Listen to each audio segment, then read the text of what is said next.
breaking news, Trump's judge does it again. Judge Eileen Cannon, Trump appointee, signaling that she will not allow the release of Jack Smith's report on Trump's mishandling of classified documents after a hearing today. Cannon, of course, is the same judge who repeatedly delayed the case, dismissing ultimately the 37 felony charges against Trump. Ran out the clock. Her decision to not allow the release basically guarantees that it will never be seen. Because once Trump takes office, he can ensure it's not shared, right? So this is something where the clock is literally ticking down to the final hours of the Biden administration. Ty Cobb's out front, former White House lawyer under Trump. Ty, good to see you.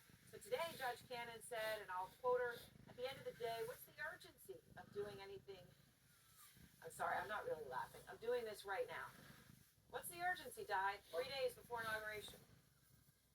Yeah, the mere fact that she can ask that question shows why she's the star of the Middle Midget Olympics. It's such a silly question because the whole reason for this happening is the alleged urgency of Trump's co-defendants needing to prevent the Justice Department from following its own internal regulations and sharing with 4 members of Congress, only 4 members of Congress, the chairman and ranking members of the various committees that have appropriate jurisdiction over this issue. In a locked room where they can't take notes to review the materials, in which Congress has a compelling interest in terms of potentially legislating with regard to how to further protect classified documents and how to tighten up on classifications if necessary, of the type that are at issue in the documents that Trump clearly took, clearly had in his possession, clearly showed up to people. There are really no secrets here. So it's the theory that why is this urgent? It's urgent for the reason you pointed out, which is on Monday, if this issue has not been resolved, it will be promptly resolved at the Justice Department with a change of heart and no desire for transparency of the information so critical to the public interest. Trump has said he's going to do a lot of things as soon as he's sworn in. It's going to be a busy afternoon with his executive orders and things. In his case, and all presidents do this, but in his case, he said what his will be: mass deportations, a migrant ban, end of birthright citizenship. These are all things he said he's going to do. Pardons for people convicted on January 6th, prosecution of some political opponents. You have said, your words, Ty, that we're going to see some wild things right off the bat.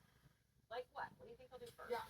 Well, I think just like your last segment, there's going to be some shock and awe, I think, in some of this stuff. I think, even on the January 6th pardons, keep in mind, the people convicted in January 6th, approximately 1,270 people, I believe, they've been convicted from a variety of crimes, from unlawful parading up to and including seditious conspiracy. Now, there's a big difference in pardoning somebody from unlawful parading and somebody who committed seditious conspiracy, and particularly who did so with some violence. And it would be shocking, but it's possible that Trump could indeed pardon a lot of people who wouldn't otherwise merit a pardon. And that would be a tragedy. Same thing is true on the immigration front. I mean, there could be raids of the type that people fear. I think there quite likely will be. And certainly on the efforts to rebuild the border, to start building the wall, to repurpose agents from some of the administrative duties that they have been forced into actual work. I think we're going to see a lot of that. So I do think that Trump will try to play big, and Ukraine is another place where he could play big, because obviously you were talking earlier with Mr. Zakaria about triangulating Putin, perhaps with Xi. I think you'll see a Putin outreach, and I think you'll see Trump be very aggressive in terms of trying to resolve Ukraine quickly.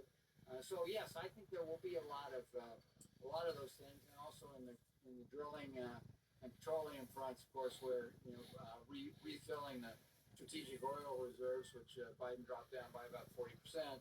And allowing exports of LNG again, which it was very important to Americans, very important to American jobs, very important to the economy. Yep, and obviously, these are all of these things are, some of them are things I think a lot of people will support. Others we will see. Ty, thank you. Yeah, others are dangerous. Others are dangerous. Thank you, Aaron. Great to be with you. All right, you too. too. Have a good weekend. Next.